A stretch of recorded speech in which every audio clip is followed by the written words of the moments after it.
सोनू बाबू कैसे हैं आप? मेरा तो उपनाम आपने पुकारा।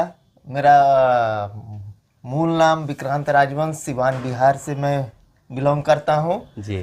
और मेरा आपका रिलेशन तो बहुत पुराना है। हाँ। करीबन हम दोनों एक दूसरे को 24 इयर्स ओल्ड से जान रहे हैं। हम लोग एक दूसरे के संपर्क में हैं 24 साल पहले 24 साल पहले से।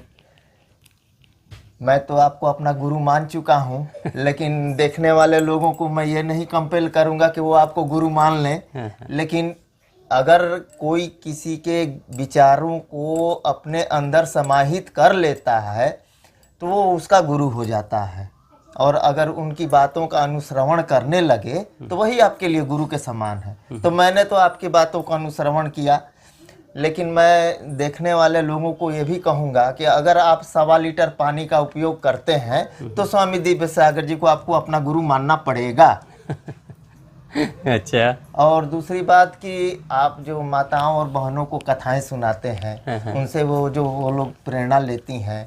और उससे भी अच्छी बात कि आप स्कूल में जाके छोटे बच्चों को विज्ञान को अध्यात्म से जोड़कर जो बातें आज के आधुनिक युग में जो नए विचार उत्पन्न हो रहे हैं उनके क्रियाकलापों के बारे में जो बताते हैं, चाहे वो भौतिक सुख सुविधा की बातें हो या शारीरिक विकास की बातें हो, वो एक महानतम कार्य है। क्योंकि आप अध्यात्म को विज्ञान से नहीं, विज्ञान को अध्यात्म से जोड़ते हैं। एक्सीलेंट, बहुत बढ़िया। क्योंकि अध्यात्म से विज्ञान की उत्पत्ति हुई है, विज्ञान से आध्यात्मिक उत्पत्ति नहीं हुई है। बहुत बड़ी बात कह दी आपने। तो ये बातें जो आने वाले नई पीढ़ियों को जो आप बताते हैं कि विज्ञान का अध्यात्म से क्या रिलेशन है, और आपको आने वाले समय में आपको अपना जीवन कैसे आगे बढ़ाना है, ये एक बहुत बड़ा कार्य है। इसलिए मैं देखने वालों से अनुरोध करूंगा कि आप भी इनकी बातों का अनुसरण करें और 1.25 लीटर पानी का उपयोग करके एक प्रयोग करके देखें। आपने किया सोनू बाबू? हाँ, तो कैसा लगा? कब से किया और कैसा लगा, पहले और बाद में? मैं तो जब से आपके संपर्क में हूँ तब से, और आपने जब से ये बात बताई 1.25 लीटर पानी पीने की, तब से मैं शुरू हो गया हूँ। ठीक है। और मेरे घर परिवार, दोस्त, समाज, इष्ट मित्रों, सबको मैंने ये संदेश दिया। वो भी पी रहे हैं, उनको भी फायदा है। आपको क्या क्या असर हुआ, क्या क्या फायदा महसूस हुआ?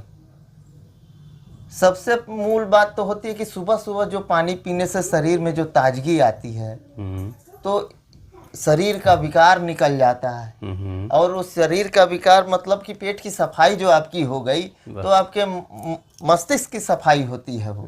तो जब ब्रेन सही है तो सब कुछ सही है आपका। क्या बात, बहुत सुंदर।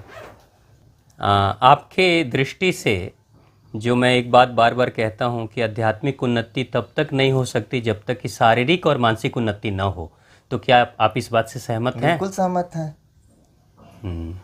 यानी शरीर के स्तर से और मन के स्तर से ही आध्यात्मिक उन्नति हो सकती है। सही बात है। तो सोनू बाबू, आपने विक्रांत राजवंश, आपने बहुत अच्छी बात की, और ये बातें इंसान अपने अनुभव से ही कह सकता है। जो कुछ भी आपने कहा वो आपने अपने अनुभव से कहा है, जो वर्षों का अनुभव है, जिसको आपने महसूस किया है ना। और जो आप कह रहे हो कि अध्यात्म से ही विज्ञान की उत्पत्ति हुई है, यह वही व्यक्ति कह सकता है जो उस विज्ञान और अध्यात्म की सच्चाई को जानता हो, वही कह सकता है। तो ये सबसे बड़ी बात है। और मुझे बहुत खुशी हो रही है कि मुझे आपसे एक वैलिडेशन, एक सर्टिफिकेशन मिला कि जो मैं काम छोटे स्तर पे कर रहा हूँ, बच्चों के विद्यालयों में जाकर, उनसे मिलकर, ग्रामीण भाई बहनों से मिलकर, किसानों से मिलकर, मैं जो भी उनके शारीरिक, मानसिक और आध्यात्मिक विकास के लिए कार्य कर रहा हूँ, उसके लिए आपने जो भी प्यारे प्यारे शब्द कहे हैं, ये मेरे लिए एक मोती के समान है, जो असंख्य मोती हैं, और मुझे भी आपके शब्दों से प्रेरणा मिल रही है। तो मैं अपने आप को बहुत गौरवशाली महसूस कर रहा हूँ कि आपने इतनी अच्छी बातें कही हैं। तो बहुत बहुत धन्यवाद, और बहुत प्रेम से आपने कहा, इसके लिए बहुत बहुत धन्यवाद आपको।